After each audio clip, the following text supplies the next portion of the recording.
मंच के ऊपर जिन्होंने मुझसे पहले आपको मार्गदर्शन किया वो हमारे माइनॉरिटी सेल के अध्यक्ष इब्राहिम भाईजान जी, मेरे साथ आए हुए जिया भाई, हमारे यूथ कांग्रेस के अध्यक्ष अखिलेश यादव जी, यहाँ के जिले के अध्यक्ष ढवड़े जी, मंच पे उपस्थित हमारे बोरसिंह जी, डॉक्टर हेगड़े जी, जिन्होंने आपको मार्गदर्शन किया वो ताज भाई, क्या बोलूं, आज के कार्यक्रम के लिए जिन्होंने मेहनत किया वो सचिन खट्टरे जी, अनाज जी, हमारे कल्पना, मैं शबाना जी के लिए भी जोरदार तालियां बजाना चाहूंगी क्योंकि उन्होंने जिस तरह से आपको मार्गदर्शन किया, हमारे सभी आपका और जो हमारे एंकर जो बोल रहे हैं रशीद भाई, उनका भी बहुत बोलना पड़ेगा क्योंकि वो बड़ा तेज बोलने वाले हैं, जिन्होंने इन सबके लिए सरपरस्ती का काम किया। तो हमारे रवि भाई, सामने उपस्थित डॉक्टर साहब बोबड़े जी, हमारे शंकर खट्टरे साहब, मेनन जी हमारे ब्लॉक अध्यक्ष, सभी उपस्थित मेरी माता बहनें और मेरे भाइयों, मैं एक शेर से अपना भाषण शुरू करना चाहूंगी। न मैं गिरा न मेरे उम्मीदों के मीनार गिरे, न मैं गिरा न मेरे उम्मीदों के मीनार गिरे, पर मुझे गिराने के लिए लोग कई बार गिरे। क्या बात है,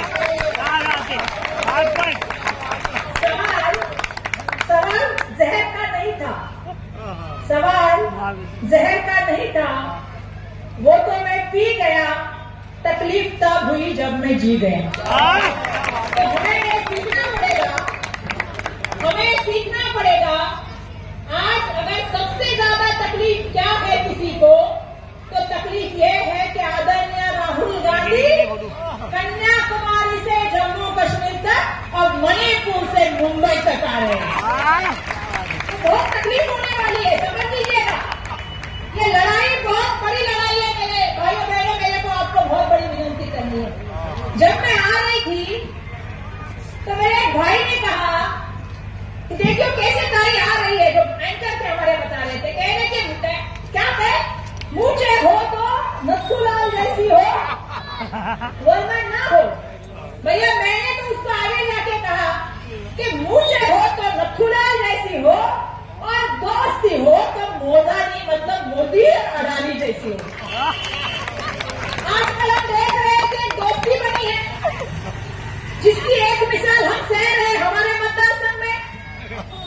हमारे यहाँ पे अडानी आए हैं, आपको पता है ना, पता है कि नहीं पता है, पता है ना, लड़ाई लड़ रहे हैं बहुत। जब से देश के प्राइम मिनिस्टर मोदी जी बने हैं, मोदी जी को मणिपुर में जाने के लिए फुर्सत नहीं है, मोदी जी को किसी लोगों से मिलने के लिए फुर्सत नहीं है, लेकिन मोदी जी को कानून बदलना, सब योजनाएं बदलने से फुर्सत है और अपने दोस्तों को फायदा देने के लिए बहुत सारी फुर्सत है। मैं आपसे कुछ कहने यहाँ पे आई हूँ और आपसे बोलने के लिए आई हूँ क्योंकि मुझे मालूम है जब मैं यहाँ आ रही थी तो बड़े पुलिस ऑफिसर ने भी कहा कि ताई ऐसे आंदोलन करती है, ताई ऐसा बोलती है। तो मैं पुलिसों को भी नम्रता पूर्वक कहना चाहती हूँ कि मैं भी 4 बार चुन के आई हूँ, 2 बार मिनिस्टर रही हूँ, जिंदगी में कभी मैंने पुलिस और सरकारी यंत्रणा के खिलाफ कोई कार्रवाई नहीं की। आपको अगर रोकना है तो बीजेपी के विधायकों को रोकिए, आपको अगर रोकना है तो बीजेपी के उन विधायकों को रोकिए जो ये कहते हैं, ये एकनाथ शिंदे के विधायकों को रोकिए जो ये कहते हैं कि हाथ पैर तोड़ के आइए हम टेबल जामिन करेंगे, जो ये कहते हैं कि हम कुछ भी करें हमें कोई कुछ नहीं करेगा, हमारा बॉस सागर बंगले पे बैठा है, हमारा तो एक ही बॉस है, भारत का संविधान रचेता बाबा साहब अम्बेडकर है। हमारा तो एक ही बॉस है, हमको तो वही मालूम है जब से बचपन से पढ़ते यहाँ तक आए। कोई ये कहता है कि पुलिस क्या करेगी, पुलिस वीडियो बनाएगी और अपने वाइफ को जाके दिखाएगी, ये वर्षा गायकवाड़ और कांग्रेस पार्टी कभी नहीं कहेगी क्योंकि वो मेरी माता बहनें हैं, उनकी हम इज्जत करते हैं। रास्ते पे जाते हुए पुलिस ने पकड़ा तो हाथ पैर चलाते हैं, किसी कमजोर को देख के लाठी काठी से पीटते हैं, किसी की मॉब लिंचिंग करते हैं। अगर डरना है, अरे चाहिए, ये हमारा कहना है। बिल्कुल करिए, हम आपके साथ रहेंगे, हम आपके साथ रहेंगे। इस देश का संविधान खतरे में है, इस देश की जमहूरियत खतरे में है और इस देश की लोकशाही खतरे में है। इसीलिए हमें सड़कों पे आना पड़ेगा और जनता के साथ मिलकर चलना पड़ेगा। आपको मालूम है इस देश में क्या हो रहा है? 10 साल पहले एक आदमी आया और 10 साल पहले उसने कहा कि इस देश में से मैं भ्रष्टाचार खत्म करूंगा, इस देश में मैं काला धन लेके आऊंगा, आप सबको 15 लाख दूंगा, महिलाओं के अन्याय खत्म कर दूंगा, महंगाई कम कर दूंगा, 2 करोड़ युवाओं को रोजगार दूंगा। आज अगर कोई आपके पास आए तो उसको पूछिएगा इसमें से तुमने क्या किया, पहले इसका जवाब दो। आएंगे ना आपके पास? कुछ लोग आएंगे पूछने को। आज क्या परिस्थिति बना दी इस देश की? 10 साल में हमने आपसे सीखा, किसी पार्टी को तोड़ो, लोगों को तोड़ो और सरकारें तोड़ के दूसरी सरकार बनाओ, ये आपने हमें सिखाया। लोकतंत्र की धज्जियां करने का काम किया, इस देश को संविधान को मिटाने का काम किया। आज क्या परिस्थिति है बताइए महाराष्ट्र की राजनीति की? एक छोड़ के 2 पार्टियां तोड़ी। हमारे में से भी कुछ लोग को लेके जाने का काम करें, हम तो ये जाइए ना जाइए, जिसको जाना है जाइए। आपके यहाँ के विधायक भी गए, आपके यहाँ के सांसद भी गए। अरे जब वो उद्धव ठाकरे के और शरद पवार के नहीं हो पाए तो आपके हमारे क्या हो जाएंगे, समझ लीजिए। जिन्होंने उनको बनाया, जिन्होंने उनको नगर सेवक बनाया, स्टैंडिंग कमेटी का चेयरमैन बनाया, खासदार बनाया, उनके नहीं हो पाए। आजकल नई कंपनी खुली है ईडी, सीबीआई और इनकम टैक्स। बीच में मैंने किसी को कहा अब सब इलेक्शन खत्म हो गए, बीच में थोड़ा ठंडा पड़ गया, हमें थोड़ा आराम मिलेगा, अब वापस काम शुरू हो जाएगा। आजकल आरएसएस और बीजेपी तय करने लगे किसके ऊपर लगानी है। आप तो नहीं डरते ना ईडी, सीबीआई, इनकम टैक्स से? नहीं डरते ना? हम भी नहीं डरते। इसलिए नहीं डरते क्योंकि हमें मालूम है कि संविधान रचेता हमारा बाप है, वो हमारे लिए न्याय करेगा। तो मैं इतना ही कहना चाहती हूँ आप सभी से, आज इस ऐसी परिस्थिति में हम लोग यहाँ पे मिल रहे हैं जब आज महिला पे अत्याचार हो रहा है। मणिपुर की बात नहीं कर रहे, देश में पदक जिन महिलाओं ने लाया वो महिला यौवन पीड़न की बात कर रही, उनके ऊपर देश के प्राइम मिनिस्टर बात नहीं कर रहे। जब बलात्कार के आरोपी छूट जाते हैं, जिनको छोड़ने का काम ये करते हैं, हम में से कितने भाइयों का फोन खोलता है जब बिल्किस बानी पे बलात्कारियों का ये सत्कार लेते हैं? सिर्फ हम बात करते हैं, हम कहते नहीं नहीं हमको ये बदलना है, हमको ये करना है। अगर हमको सच में ये करना है तो वोटिंग लिस्ट में काम करो, परसेंटेज ऑफ वोट मिला बड़ा, ये हमारा काम होना चाहिए। मैं शबाना जी को बहुत धन्यवाद दूंगी कि उन्होंने कहा कि कुछ लोग कहते हैं कि हमारे वोट की अहमियत नहीं है, इन्होंने देश का संविधान नहीं रचा, इन्होंने देश की स्वतंत्रता में काम नहीं किया,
जाना होगा, इंसाफ में मिलकर चलना पड़ेगा। मतलब मैं तो अभी असलम भाई आए हैं, लेकिन राहुल जी के लिए मैं हमेशा कहती हूँ कि मोहब्बत लफ्जों की मोहताज नहीं है मेरे दोस्त, मोहब्बत लफ्जों की मोहताज नहीं मेरे दोस्त, ये तो खुदा का नूर है, किसी किसी पे बरसता है। क्या बात है। और मुझे बहुत खुशी है कि हमारे आदरणीय नेता कह रहे हैं कि नफरतों के बीच में जहाँ धर्म भाषा प्रांत हर किसी के बीच में नफरत फैलाने का काम चल रहा है, ऐसे बीच में हमारा नेता मोहब्बत की दुकान करके चला है, मोहब्बत बांटने चला है। तो मोहब्बत बहुत बड़ी चीज है, तो उनके ऊपर एक नूर है, सबके ऊपर उनके ऊपर एक आशीर्वाद है। ऐसे ही नहीं वो इंसान 4,000 किलोमीटर चला, अभी 6,700 किलोमीटर चल रहा है, क्योंकि आपके जैसे बुजुर्गों का उनके ऊपर साया है और हम जैसे बहनों की उनके ऊपर दुआ है। तो उस दुआ में आपको शामिल होकर आना होगा। एक हुजूर दिखाना चाहिए जब राहुल गांधी मुंबई की सड़कों पे आए, हम सबका वहां पे स्वागत करके सबका इस्तेमाल करेंगे। और मैं चाहूंगी कि शिवाजी पार्क की जब सभा हो, एक ऐसी ऐतिहासिक सभा हो जिसमें सब लोग कहे कि अरे सभा हुई तो भारत जोड़ो न्याय यात्रा की सभा। न्याय मांगना है हमारी बहनों के लिए, न्याय मांगना है हमारे किसान के लिए, न्याय मांगना है हमारे युवाओं के लिए। आज हमारे युवाओं को हम बात कर रहे हैं रोजगार देने की, जो सरकारी भर्तियां इन्होंने बंद कर दी है उस सरकारी भर्तियों की हम बात कर रहे हैं, जनगणना की जिसके माध्यम से हर इंसान को उसका हक मिलेगा। हम बात कर रहे हैं घर बनाने की, हम गलियों की उद्ध्वस्त करने की बात नहीं करेंगे, घरों को उद्ध्वस्त करने की बात नहीं करेंगे। अगर घरों को फोटोकॉपी देने की बात आएगी तो कांग्रेस खड़ी रह जाएगी, कच्चे मकान को पक्का घर बनाना है तो कांग्रेस खड़ी रह जाएगी, रेशन कार्ड बनाना है तो कांग्रेस खड़ी रह जाएगी, संजय गांधी करना है तो कांग्रेस खड़ी रह जाएगी, अन्न सुरक्षा देना है तो कांग्रेस खड़ी रह जाएगी, अगर भर्ती का अधिकार देना है तो कांग्रेस खड़ी रह जाएगी, और सबको जोड़ने का काम करना है तो भी कांग्रेस खड़ी रहेगी। तो आप सबसे निवेदन करने आए हैं, थोड़ा बच्चों ने हमने दिया था, हमको पहले शुरू कर देना चाहिए था मुझे भाषण करना है, लेकिन कोई बात नहीं, ये तो पहली झांकी है, अभी तो बहुत कुछ बाकी है। अभी आया नहीं, यही भाषण करने आऊंगी। आज बहुत लोगों ने चाहा कि वर्षा गायकवाड़ को क्यों बुलाया, वापस कहूंगी 10 साल के बाद आई हूं, लेकिन अभी 1 साल से नहीं 1 महीने के अंदर आके भाषण करके जाऊंगी।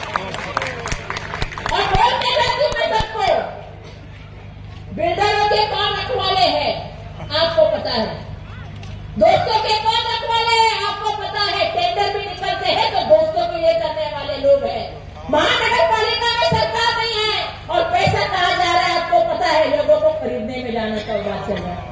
ऐसे समय में आप सबको साथ में मिलकर उतरना होगा। ये जंग है, ये जंग है लोकशाही की, संविधान की या लोगों की, और इस जंग में हम आप सबका साथ चाहते हैं, आप सबकी दुआ चाहते हैं, यही मांगने के लिए हम आपके पास आए हैं। आप हमें वो पूरा देंगे इसकी मैं अपेक्षा करती हूँ। आप सबसे बहुत बहुत धन्यवाद व्यक्त करती हूँ और आप सबका वापस एक बार मिलने का वादा करके मैं यहाँ से विदा चाहूंगी। जय हिंद, जय महाराष्ट्र, जय भीम।